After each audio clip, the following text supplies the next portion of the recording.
You're a pizza delivery person for a company we're not at liberty to name. It may seem like a thankless job, but you're part of the thin crust between satisfaction and starvation for people who really don't feel like cooking or going out tonight. You're a tried and true pizza veteran.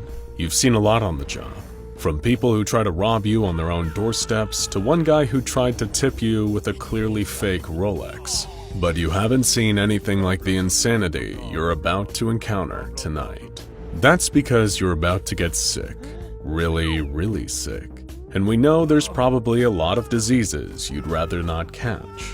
But trust us, no disease bites quite like SCP-3760. But back to you. You're parked on the saddle of your prized bicycle, pedaling for your life. The biggest order you've ever delivered strapped to the cargo rack behind you.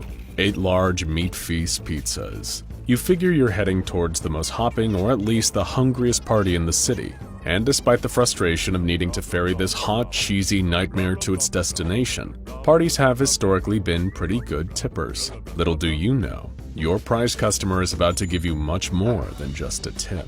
You pull outside their ground-level apartment and park your bike. There's no music coming from the apartment you're heading to. Strange. You pick up your precious cargo and trudge towards the door, barely managing to ring the bell with your spare pinky. The door swings open instantly, as though the occupant was just standing behind it the whole time, waiting for you. When the door opens, you're not sure what to make of what you see inside. There isn't a party. There doesn't even seem to be a group. Just one person standing there and staring at you. And something about this person is just wrong. His skin seems to be an oddly unnatural color. It has a slightly gray hue, like it's rotting, and you see that the stranger's shirt is torn in several places. You're trying your best to remain professional and not stare, but you notice that whatever is under these tears doesn't look like skin. It's almost like there are holes all over his body underneath the shirt.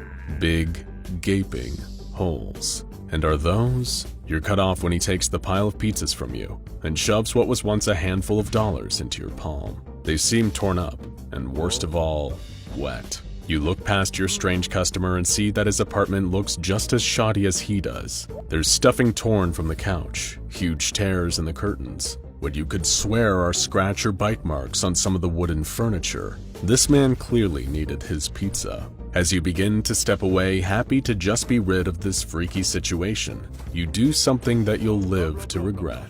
Just for a moment, you lock eyes with the customer. There's something about them that makes you feel sick. They're wet and black, more like a doll's eyes than anything that should belong to a human. Just that one instant of contact is enough to chill your bones. And according to some theories around SCP-3760, it may have been the moment of your infection. As the stranger closes the door in your face, presumably to eat his obscene number of pizzas, you stumble back to your bicycle, letting your torn-up, gooey tip blow away in the wind. Getting out of this place is rewarding enough, but you can't chase the thoughts of the stranger out of your mind. Was he sick? Was he even human? These are the thoughts swimming through your head as you cycle back to the restaurant. You're so preoccupied you don't even notice the truck speeding towards you. You get sideswiped, destroying your bike and throwing you in the air. You can feel the snap of your arm breaking as you land. It's a horrible feeling to go along with the horrible noise. And as you fade from consciousness, the last thought in your mind is the black, soulless eyes of the customer. When you wake up, you'll find that you're in a hospital bed with your arm in a cast. The doctors tell you that you're phenomenally lucky to be alive given the severity of the crash. The doctor says that you're dealing with a compound fracture in your right arm, as well as some nasty cuts that required stitches, but otherwise, you're fine. The hospital insists that you at least stay the night though, and you oblige. But that night, you find it's difficult to sleep.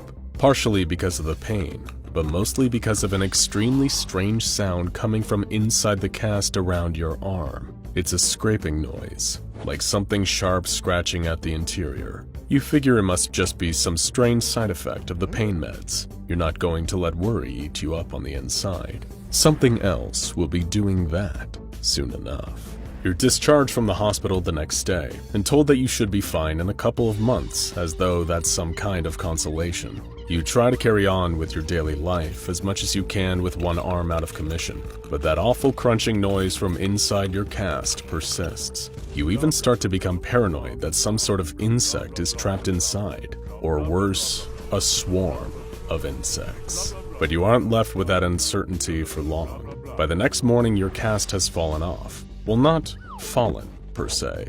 A more accurate description would be that it was chewed off from the inside. And not by something trapped in there with your arm, but by your arm itself. When you finally see it, it doesn't even look like an arm anymore. The flesh has turned gray, that same sickly gray of the customer's skin the night of your accident. But worse still, from the top of the hand down to the base of the forearm, your entire arm is split open into a fang-lined, chattering mouth. When you've gotten over the initial horror of seeing the mutations that have taken hold of your arm, you notice something about the teeth in the second mouth. They're nothing like human teeth. They're vicious, jagged triangles, each one like a dagger.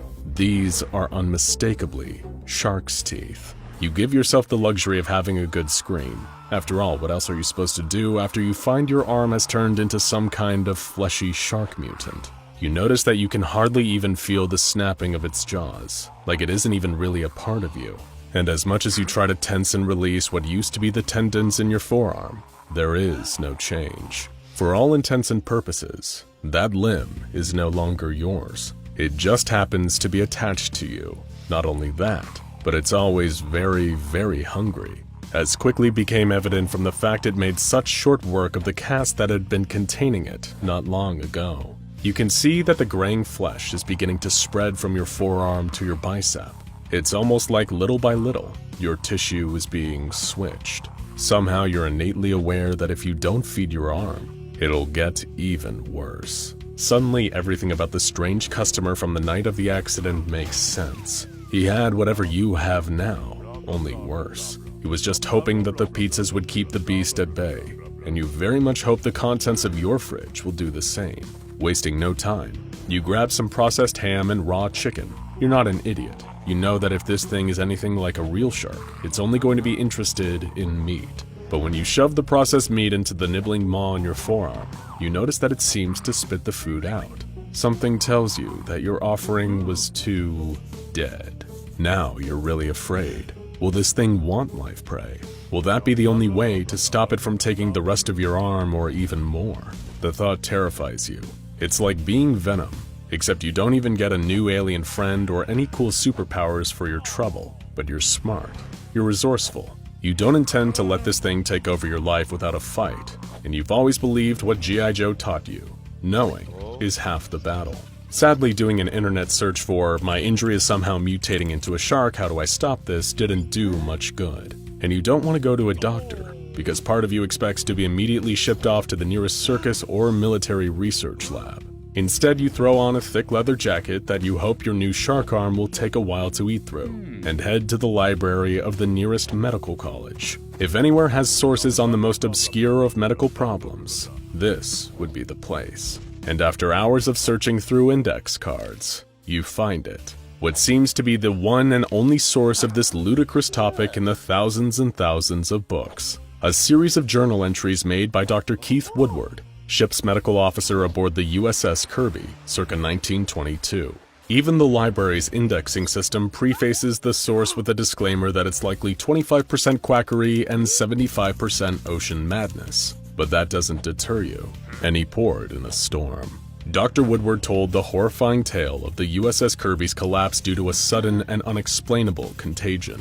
It began with the infection of a sailor on the ship named Willis Riggs, who'd fallen overboard and had his foot partially eaten by a shark. Much like your arm, the man's foot slowly became the ravenous, all-devouring mouth of a shark itself. Little by little, it spread to the other crew members through unknown means. Any injuries sustained by the crew didn't heal like normal, but instead became this vicious living shark tissue. Soon these ever-hungry new mouths led them to eat each other, and then themselves from the inside out. Even after the humans they once were could be considered long dead, those hungry jaws kept snapping.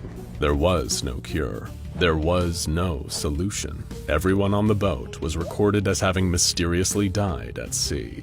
That is the curse of SCP-3760. And as if on cue, You look down to see that the shark's mouth in your arm has chewed through the leather of your sleeve like it's nothing. It's hungry, and nothing will satiate it. But perhaps some sacrifices need to be made if you want to stop it from getting worse. Just as the thought crosses your mind, a needle full of sedative is injected into your neck. Everything goes dark very quickly, and when you wake up, you're in a clean, clinical white room. You are now officially under containment by the SCP Foundation. Not that you'll know that anytime soon. This may seem like the cavalry has arrived, but sadly for your sake, they have no interest in curing you.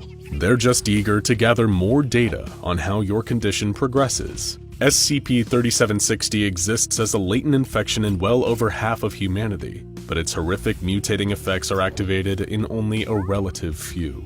There have only been 2,785 recorded cases of SCP-3760 activity observed between 1958 and 2016. This is thanks to the Foundation's secret weapon against the shark mutation menace, Subliminal Mimetic Agent Kappa Omicron, or SMA-KO, a widely distributed mimetic agent that suppresses the symptoms of infection in most people. Not that this would provide much comfort to you, as you join the almost 3,000 others who have been infected, and you are doomed to slowly turn into an abomination in your containment chamber. If it's any consolation, you may not see the truly advanced stages of the disease. The most common cause of death among the afflicted is being eaten by their own ravenous shark mouths long before it changes your entire body. Actually, come to think of it, that's not much of a consolation at all. But hey, when it comes to anomalous mutations, we're sad to report that there's rarely a happy ending in store for those afflicted, and SCP-3760 is no exception to the rule.